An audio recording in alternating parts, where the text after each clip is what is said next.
నిజామాబాద్ వ్యవసాయ మార్కెట్లో వ్యాపారస్తులు సిండికేట్గా మారారు. ఐదారుగురు వ్యాపారస్తులు పసుపు ధరలను నియంత్రించడంపై తీవ్ర విమర్శలు వ్యక్తమవుతున్నాయి.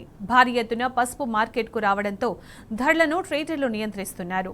ట్రేడర్ల ఆధిపత్యంతో మార్కెట్లో పసుపు ధర క్వింటాలకు 9,000 నుంచి 11,000 రూపాయల మధ్యనే ధర పలకడంపై పసుపు రైతులు ఆగ్రహం వ్యక్తం చేస్తున్నారు. ఒకవైపు తెగుళ్లు సోకి పంట దిగుబడిపై తీవ్ర ప్రభావం చూపగా పండిన పంటకు సరిపడా ధర రాకపోవడంతో లబోదిబ్బం అంటున్నారు. గత ఏడాది ఈ సమయంలో క్వింటా పసుపుకు 15,000 నుంచి 18,000 రూపాయలు వచ్చాయని రైతులు చెబుతున్నారు. పంట దిగుబడి తగ్గడం, పసుపు మద్దతు ధర రాకుండా ట్రేడర్స్ అడ్డుకోవడంతో అన్నదాతలు ఆందోళన వ్యక్తం చేస్తున్నారు. తాము పండించిన పంటకు గరిష్ట ధర ఇవ్వాల్సిందేనని డిమాండ్ చేస్తున్నారు. నిజామాబాద్ వ్యవసాయ మార్కెట్ నుంచి మా ప్రతినిధి రవీందర్ మరిన్ని డీటెయిల్స్ అందిస్తారు. నిజామాబాద్ జిల్లాలోని వ్యవసాయ మార్కెట్కు ఇవాళ రికార్డు స్థాయిలో పసుపు పంటను రైతులు తీసుకురావడం జరిగింది. గతంలో ఎన్నడూ లేని విధంగా 25,000 క్వింటాళ్ల పసుపుని ఇవాళ రైతులు అమ్మకానికి తీసుకొచ్చారు. కానీ ఆశించిన మేరకు ధర లేకపోవడంతో రైతులు ఇబ్బందులకు గురవుతున్నారు. గతంలో కంటే రేటు తక్కువగా ఉండడం వల్ల రైతు పండించిన పంటకు సరైన గిట్టుబాటు రావడం లేదంటూ ఆవేదన వ్యక్తం చేస్తున్న సందర్భం స్పష్టంగా కనబడుతుంది. గతంలో ఇదే రోజున ఇదే సమయానికి ఈ బీడింగ్ ఏదైతే ఇస్తారో ఆ బీడింగ్కి అనుకూలంగా 18,000 రూపాయల పసుపు క్వింటాలకు ధర పలికింది. ఇప్పుడు దాదాపుగా అందుకు వ్యత్యాసం కనబడుతుంది. 8,000, 9,000 ఇవాళ 11,000కు బీడింగ్ ఏర్పాటు చేసి 11,000 రూపాయలకు ఒక ధరని నిర్ణయించడం జరిగింది. ఇదే సమయంలో గతంలో 18,000 రూపాయల పంట ఎకరా క్వింటాల్కి వచ్చిన సందర్భం స్పష్టంగా కనబడుతుంది. గతంలో ఇదే సమయానికి గణనీయమైన రేటు ఉంటుండే. ఆ రేటుకు తగ్గట్టుగా ఇవాళ ధర లేకపోవడంతో రైతాంగం తీవ్ర ఆవేదన వ్యక్తం చేస్తుంది. ముఖ్యంగా నిజామాబాద్ జిల్లా కేంద్రంలో ఉన్నటువంటి పసుపు మార్కెట్లో 5గురు బడా వ్యాపారులు సిండికేట్ కావడం జరిగింది. సిండికేట్ అయిన వ్యాపారులు ఇక్కడ ఉన్నటువంటి పసుపును నియంత్రిస్తున్నారు. అదే ఈ రకం ఎర్రగుంటూరు అనే ఈ పసుపు రకానికి పక్కనున్నటువంటి సాంగ్లీలో ఇప్పటికి ప్రస్తుతము 15,800 రూపాయలు ధరకు పలుకుతుంది. అదే పసుపు ఇక్కడ తెలంగాణ రాష్ట్రంలో నిజామాబాద్ మార్కెట్లో 11,000కు పలుకుతుందంటే వ్యత్యాసం ఎంత దూరంగా ఉందో అర్థం చేసుకోవచ్చు. రైతులను మనం పలకరించే ప్రయత్నం చేద్దాం. వాళ్ళు ఎప్పుడొచ్చారు, పంట పరిస్థితి ఏ విధంగా ఉంది, మరి తెగుళ్లు చోకాయి, ఇప్పటికీ బోర్డును ఏర్పాటు చేశారు, మరి బోర్డు పరిస్థితి ఏ విధంగా ఉంది, పంట యొక్క తీరుతెన్నులు ఏ విధంగా ఉందో రైతులను పలకరించి మాట్లాడించే ప్రయత్నం చేద్దాం. మీరు ఎక్కడి నుంచి వచ్చారు, ఎట్లుంది మార్కెట్లో పరిస్థితి, వ్యత్యాసం బాగా కనబడ్డట్టుగా అధికారులు ఎక్కలే స్పష్టంగా కనబడుతున్నారు. ఎట్లుంది పసుపు పరిస్థితి ప్రస్తుతం? ఈరోజు పసుపు పరిస్థితి అధోగతి అగమ్య గోచరంగా మారింది. పసుపు రైతు పరిస్థితి ఎందుకంటే గత ఏడాది ఇదే పసుపు 15,000 నుంచి 16,000 దాకా అమ్మింది. ఇదే వెరైటీ ఇదే రకం పసుపు ఈసారి 9,000 నుంచి 10,000 కూడా దాటడం లేదు. ఇవాళ ఈ ఉన్నటువంటి అధికారంలో ఉన్నటువంటి కేంద్ర రాష్ట్ర ప్రభుత్వాలు పసుపు బోర్డు వచ్చిందని చెప్తున్నారు.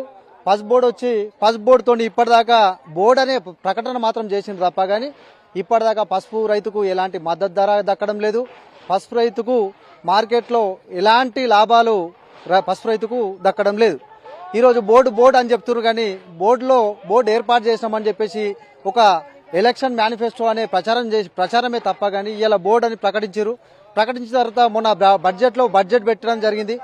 ఈ యొక్క నిజామాబాద్ పసుపు బోర్డు ఇచ్చినామనే ఒక దృఢ సంకల్పంతో చెప్పిండ్రు తప్ప కానీ దానికి ఎలాంటి రూపాయి బడ్జెట్ లేకుండా ఇలా రైతుల్ని నట్టేట ముంచి ఇలా రైతుల గోసను కళ్ళారా చూస్తుండ్రు.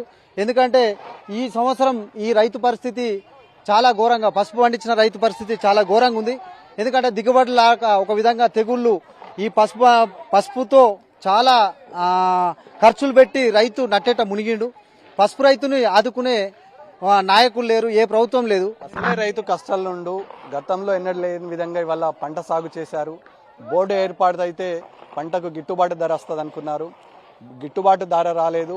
ఇటు ఎప్పుడు సోకని విధంగా తెగులు సోకాయి. క్వింటాలకు ఏదైతే 20 క్వింటాలు పడతాయి అనుకున్నారో ఎకరానికి, ఇప్పుడు 15 క్వింటాలకే పడిపోయింది.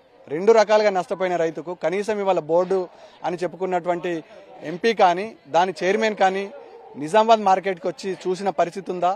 పసుపు రైతులతో మాట్లాడాల్సిన అవసరం ఉంటుంది కదా, కనీసం మీతో ఇంటరాక్ట్ అయిన సందర్భం ఏదైనా ఉందా? లేదు.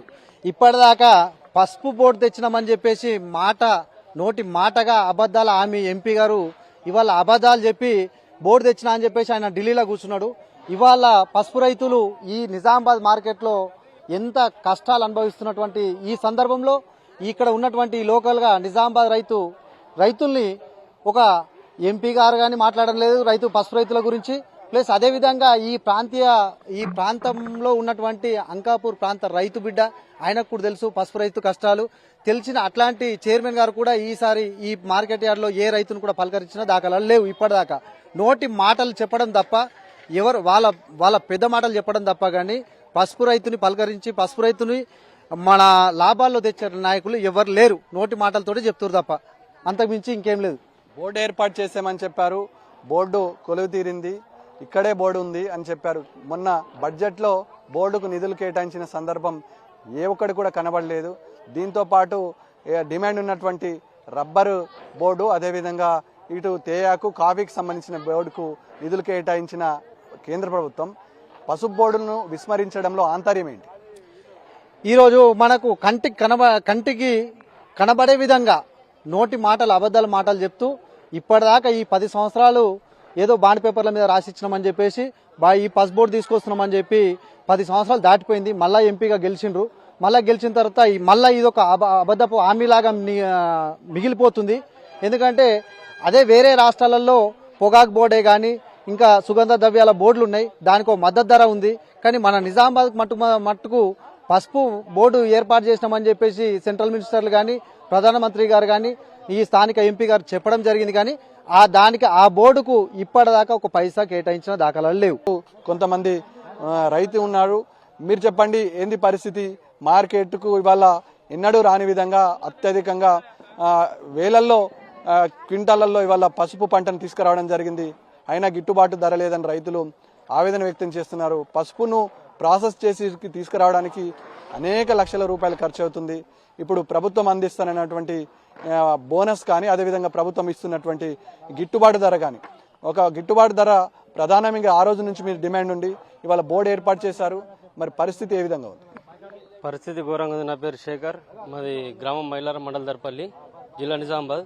అయితే రైతు పరిస్థితి ఘోరంగా ఉంది. పసుపు దవ్వడానికి 25,000 ఖర్చు అవుతుంది, ఒక లారీ వేయడానికి 50,000 ఖర్చు అవుతుంది. బోర్డు తెచ్చామని చెప్పారు కానీ బోర్డు వల్ల ఎలాంటి ఉపయోగం లేదు. మాకు మద్దతు ధర ఉంటేనే పోయినసారి 15,000 నుంచి 16,000 దాకా పోయిండే. ఇప్పుడు నా పసుపే ఫుల్ డ్రై మాలు 11,000, 9,000 పోతుంది. చాలా లాస్ అవుతున్నాం. రైతు పరిస్థితి ఘోరంగా ఉంది. ప్రతి ఒక్కళ్ళు చెప్పుడు మాటలు తప్ప చేతల్లో ఏం చూపిస్తలేరు. మార్కెట్కి వచ్చి చూస్తే అర్థమవుతుంది. వాళ్ళు వచ్చి చూస్తే గానీ మా గోస ఎవరికి పట్టదు, మాటలకే పరిమితం అవుతుంది తప్ప బోర్డు వల్ల ఎలాంటి లాభం లేదు. మాకు కనీసం మద్దతు ధర లేదు. ఒక వైపు తెగుళ్ళు వచ్చాయి, పంట తగ్గింది, దానికి తోడు ఇవాళ బీడింగ్ కూడా ముఖ్యంగా ఇక్కడ ఉన్నటువంటి వ్యాపారులు సిండికేట్ అయినట్టుగా స్పష్టంగా కనబడుతుంది. గత వారం 10 రోజుల నుంచి పసుపు పోటెత్తుతుంది, కానీ రేట్లు ఎలాంటి మార్పు లేదు. అంటే ఎట్లా అర్థం చేసుకోవచ్చు? ఎట్లా అంటే ఇది మరీ ఘోరంగా ఉంది రైతు పరిస్థితి. రైతులు చాలా అంటే ఇప్పుడు వాళ్ళందరూ కలుపుకొని ఒకే విధంగా 10,000 దాటడం లేదు ఎవరు కూడా. ఆ దాటకపోవడం వల్ల రైతు చాలా నష్టపోతుండు. మాకు ఖర్చులకు కూడా ఆడికాడికే మిగులుతలేవు. కాదంటే మీరు గంజి మార్కెట్కి వచ్చి ఎంక్వైరీ చేసుకోండి. రైతు పరిస్థితి చాలా ఘోరంగా ఉంది. ఒక్కొక్కరు ఫుల్ లాస్ అవుతారు. అసలు ఈ పసుపు గురించి పట్టించుకునే నాదుడే లేరు. బోర్డు వల్ల మాకు ఎలాంటి లాభం లేదు. మద్దతు ధర ఉంటేనే మాకు లాభం ఉంటుంది. మద్దతు ధర ప్రకటిస్తేనే మాకు చాలా ఉపయోగం ఉంటుందని మేము రైతులు కోరుకుంటున్నాం. బోర్డు విషయంలో బోర్డుకు సంబంధించినటువంటి ఇదే ప్రాంతానికి సంబంధించినటువంటి వ్యక్తిని చైర్మన్ గా నియమించారు. ఈ పంట ప్రాసెస్ జరుగుతున్న రైతులు ఎదుర్కొంటున్న సమస్యలపైన ముఖ్యంగా బాల్కొండ, ఆర్మూర్ నియోజకవర్గ వ్యాప్తంగా అత్యధికంగా రైతులు పసుపు పంటను పండిస్తారు. ఇప్పటి వరకు ఆ రైతులతో సమావేశం కానీ, బోర్డు వ్యవహార శైలి కానీ, నిధులు నియామకాలు కానీ, ఇతర అవసరాలతో పాటు ప్రధానంగా రైతులు ఒకటే డిమాండ్ చేస్తున్నారు. పండించిన పంటకు మద్దతు ధర ప్రకటించండి, క్వింటాల్కు ఒక నేమ్ పెట్టండి, దాన్ని 15,000 రూపాయలకు మాత్రం ఇస్తే ఇవాళ రైతుకు న్యాయం చేసినట్టు వారైతారు. కానీ ఇదే విధంగా వదిలేస్తే ఇబ్బందులు ఎదుర్కొంటామని రైతులు అంటున్నారు. ముఖ్యంగా సాంగ్లీ దేశంలోనే 2వ అతిపెద్ద మార్కెట్ అయినటువంటి సాంగ్లీలో రేటు వ్యత్యాసం ఒక విధంగా ఉంటే నిజామాబాద్లో ఉన్న మార్కెట్ కూడా వ్యత్యాసం తేడాలు చాలా 5 నుంచి 6 వేల రూపాయలు కనబడుతుంది. ఇందులో వ్యాపారస్తులు పూర్తి స్థాయిలో సిండికేట్ అయ్యారు. ఆ కారణం చేత ఇవాళ సిండికేట్ అయిన వ్యాపారులు ఒకటే రేటును నిర్ణయించడం వల్ల రైతులు తీవ్ర స్థాయిలో నష్టపోతున్నామంటున్నారు. ఇదే పరిస్థితి కొనసాగితే రానున్న రోజుల్లో పసుపు పంటను పండించడానికి రైతులు ఎవరు కూడా ఆసక్తి చూపరని రైతులు అంటున్నారు. శ్రీకాంత్తో కలిసి రవీందర్, టీ న్యూస్, నిజామాబాద్ పసుపు మార్కెట్.